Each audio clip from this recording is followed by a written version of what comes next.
Hello everyone, welcome to the A and B Recap channel. Let's follow along with episode 1 of the series Solo Leveling Season 2. The story begins with Jin-Woo, who was sleeping and late only to be jolted awake by a call from Gina, hearing his groggy voice. Gina immediately knows he's still in bed and asks if he even realizes what time it is, glancing at the clock. Jin-Woo notices it's already 2 in the afternoon. Gina quickly reminds him that her parent-teacher meeting is today. Later, Jin-Woo arrives at the meeting, looking surprisingly well-dressed. Jin is stunned by how dashing he appears, prompting Jin-Woo-to wonder if something's wrong, but reassures him it's not that it's just unexpected. He then explains that he just had to dress appropriately since showing up. In sports wouldn't be suitable. Jed muses about how much people can change. And as they walk through the school halls, Jin-Woo garners attention from the girls around, leaving them whispering in curiosity. Gina, noticing this, teases him about not having a girlfriend, yet offering to introduce him to someone, but he angrily dismisses the idea later.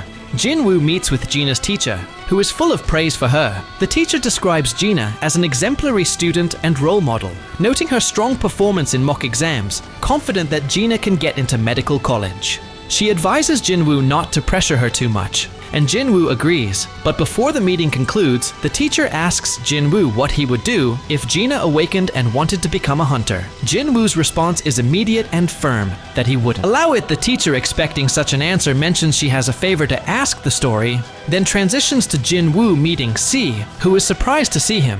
Jin-Woo reveals he is Gina's brother, and C quickly pieces together that the teacher must have sent him to convince her to quit being a hunter. C refuses, saying she won't quit or return to school. Jin-Woo points out that as an Aidnik rank hunter, she won't have many opportunities to earn money, and while she may have made good money as part of his assault team, that was an exception. C frustratedly tells him to leave, if all he plans to do is lecture her, and she even throws his rank back at him, reminding him he's also E-rank Jin-Woo, then calmly states that he's not here to lecture or convince her to quit. Instead, he asks her to follow him elsewhere. Janelle greets Dong upon his arrival in Japan, surprising Dong with a personal reception. Dong sarcastically notes that the chief of the Hunter Association himself has come to welcome him, but Janelle wastes no time and directly asks how long Dong plans to stay. Dong reassures him not to worry, as he won't be around for long. Janelle, however, is skeptical, noting that Dong has returned to the very country he betrayed, ostensibly just to meet 2 specific individuals. Dong smirks, confident that Janelle knows the truth. His visit is just to see them, and he eerily suggests the surveillance team should turn a blind eye to whatever happens to those 2 in a dungeon, revealing his intent to eliminate Jin-Woo first and then Leo. He confidently remarks that Janelle's abilities won't be enough to stop him, and Janelle simply responds that he is just doing his duty. Elsewhere, we see some monsters being unloaded from the chopper that Guild Master Choi and the others took from Ujojo Island. Then Choi briefs the chairman of the Hunter Association on the situation. He explains that the monsters have been attempting to cross the sea to reach the mainland, but couldn't sustain flight and fell into the water. Choi then warns that if left unchecked, these creatures might one day succeed in crossing over. But Nee promises to do whatever it takes to prevent that from happening. The scene then cuts to Jin-Woo, who meets up with Sang. Sang, surprised by the unexpected call, comments on how rare it is to hear from Jin-Woo, and notices Song Y is with him. Jin-Woo then apologizes for the sudden request, but Sang assures him it's fine though. He's curious about Jin-Woo's interest in observing their training. Sang then points to a nearby gate, explaining that it's a level SE gate that just appeared recently. As they talk, an impatient man interrupts, grumbling that they should start the raid already. Since this isn't a picnic, Jin-Woo glances at him curiously, and Sang introduces him as Kim Cha, an A-rank hunter. With the role of a tanker, Sang adds that Kim Cha is the leader of the assault team, and it's clear that Kimch is annoyed about having rank hunters tagging along to watch his raid. Kim Cha's displeasure is obvious, and Sang tries to smooth things over by explaining the team composition to Jin-Woo. The raid consists of 1 rank, a hunter, 5 rank Bs, and 2 rank Cs, making a total of 10 people, including Jin-Woo, and Songabu Jin-Woo isn't thrilled about the large group since his main purpose was to show Song why the harsh realities of dungeon raids, but with so many participants, it might dilute the experience. Sang's assistant then advises Jin-Woo to stay on the sidelines and let the newcomers gain practical experience, and Jin-Woo agrees. The team then enters the gate, but Jin-Woo immediately senses something off, and he notices the gate behind him behaving strangely as it begins to glow red. He then realizes what's happening and tries to escape, managing to squeeze his head out to warn Sang to contact the Salt team, but then the gate pulls him back inside again. Sang then quickly contacts Baek, informing him of the red gate, and Baek immediately sets out to assist inside Jin-Woo, and the team find themselves in an endless snowfield, stunned to discover that the gate has completely vanished. Panic sets in as they wonder how they'll escape. Kimch then steps forward and explains that they're trapped inside a red gate. Song confusedly asks what that means. So Jin-Woo calmly explains that unlike normal gates, a red gate is a dungeon where all contact with the outside world is lost upon entry, and to escape, they must either defeat the boss or wait for the dungeon to collapse, and adds that the outside world cannot interfere, and the dungeon will be crawling with dangerous magical beasts. Suddenly, arrows rain down on the group. One hunter is killed instantly, but Jin-Woo quickly catches the second arrow that is aimed at Sony and shields her from harm. The girl is stunned by his reflexes, and the team realizes they are surrounded by ice elves. Jin-Woo then notes that their distance had masked their presence, and he sees they targeted the group's weakest members. He acknowledges that if this had happened 2 months ago, he wouldn't have survived the Azeles, then retreat, leaving Sony confused. So Jin-Woo explains that Azeles are ruthless, predators known as ice slayers among hunters, feared for their brutal efficiency. Kim-cha then takes charge, announcing that no help will be coming in this place, and insists they follow his commands if they want to survive. He then claims that he can't manage the entire group, so he proposes splitting into 2 teams, arguing this will improve their chances. He warns that staying in one place risks freezing to death, and insists he can protect those who go with him. Most of the group agrees to go with Kim-cha, but he quickly singles out the weaker members, refusing to take them along. He explains that their presence would slow the team down. He then states that 1 day in this dungeon equals an hour outside, and it could take months to defeat the boss, or wait for the dungeon to collapse. With a cold, dismissive tone, he labels them as dead weight, so he is going to leave them, but he promises to come back for them.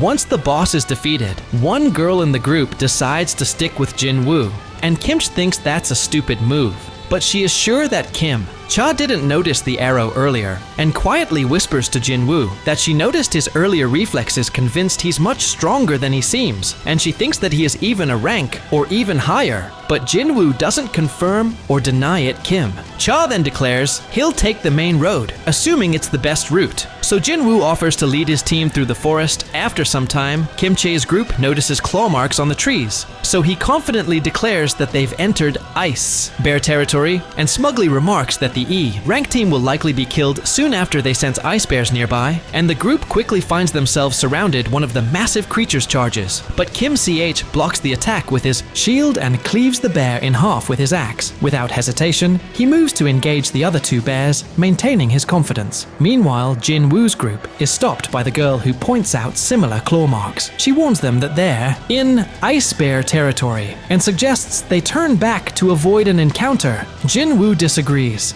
suggesting instead that they press deeper. He explains that since this is ice bear territory, they'll only need to worry about the bears, which are weaker than the elves that wait outside. The girl thinks it over and realizes Jin-Woo is right. No other magic beasts would enter into this area because of the bear's dominance. As they move forward, the air grows colder, so Jin-Woo pulls coats from his inventory. Using subspace magic, handing them out to everyone, the group is amazed at his ability, putting on the warm coats with gratitude. But Sony, still puzzled, asks Jin-Woo who he really is. Jin-Woo avoids the question, reminding her that he brought her here, so it's his responsibility to protect her, but he requests that she and the others not ask further questions. Just then, a massive ice bear emerges from the shadows, so Jin-Woo steps forward and changes his title to Wolf Assassin as he prepares for the fight. Meanwhile, outside, Baek observes the ominous red glow and concludes that this gate is bad news, and he doubts that anyone but high-ranking hunters could survive. He then places his hopes on Kim-cha, believing his rank might give the assault team a chance. But Sang informs him that in addition to the official assault, Team others entered the gate, including Jin-Woo Fake, then curiously asked Jin-Woo's rank, and Sang replies that Jin-Woo is officially rank, though he suspects he may have reawakened, though Jin-Woo has never confirmed it. Baek isn't optimistic about Jin-Woo's chances, but then Donggu arrives with Janelle. Baek is visibly displeased to see Donggu questioning why he's here, when he's supposed to be in America. Donggu ignores the question and instead challenges Baek, asking why an E-rank hunter was allowed into the gate when he isn't even part of their guild. Dong makes it clear he's referring to Jin-Woo, leaving Baek wondering how Donggu knows him. Donggu scoffs at the red gate, lamenting that Jin-Woo will likely die inside before he gets the chance to meet him. Janelle, observing Dong's frustration, muses that Jin-Woo is fortunate to be inside the gate, sparing him a confrontation with Dong. However, Janelle doubts Jin-Woo's chances of making it out alive inside the gate. Jin-Woo finishes off the last of the Ice Bears, earning another level up his team, and the girl are left stunned and wondering who he is, but he remains tight-lipped later. The group gathers to eat roasted bear meat, and they are astonished that Jin-Woo managed to take down so many bears alone. The girl warns that they can't afford to relax just yet, as the lair of the monsters must be nearby. Sony, on the other hand, is baffled by Jin-Woo's behavior, questioning why Jin-Woo has gone out for exercise after dinner. Even though he just fought such an intense battle, she remarks on how strange he is, and the others agree elsewhere. We see Jin-Woo standing outside the lair of the Ice Bears, ready to his shadow army. He summons them, watching as they charge forward. The shadows easily cut down the bears, but some of the creatures fight back fiercely, managing to rip apart parts of his army. However, the shadows regenerate quickly, using Jin-Woo's mana, and return to the fight. Then we see that the mages in his army provide excellent support, and Jin-Woo is impressed, thinking they perform better than expected. But he notes that maintaining them uses a lot of mana. Suddenly, the massive boss of the Ice Bears emerges, and with a single devastating attack, it wipes out Jin-Woo's entire shadow army, draining a significant amount of his mana in the process, left unable to regenerate his soldiers. Jin-Woo summons Aegis. The Shadow Knight steps forward confidently, so the bear charges at him, but Aegis dodges. With ease, delivering a precise slash in moments, the bear is brought to its knees. It attempts a final desperate attack, but Aegis finishes it with a swift beheading. Jin-Woo observes, impressed by Aiji's power, reflecting on their earlier duel. He admits that he wouldn't have won if Aegis had used his sword, even now at his current level. He then praises Aegis for handling the fight so well. Meanwhile, Kim Char's party faces the elves, and we see that all of his teammates have been killed, leaving him alone, struggling to process what the hell just happened. He bitterly reflects on how close he was to become an elite member of the White Tiger Guild, only to end up in this dire situation. The sight of the elves and the remaining survivors terrifies him. He realizes he has no chance of winning, so he runs as fast as he can to escape. So this is for today, guys. Subscribe not to miss the next part. See you in the next video. Peace out.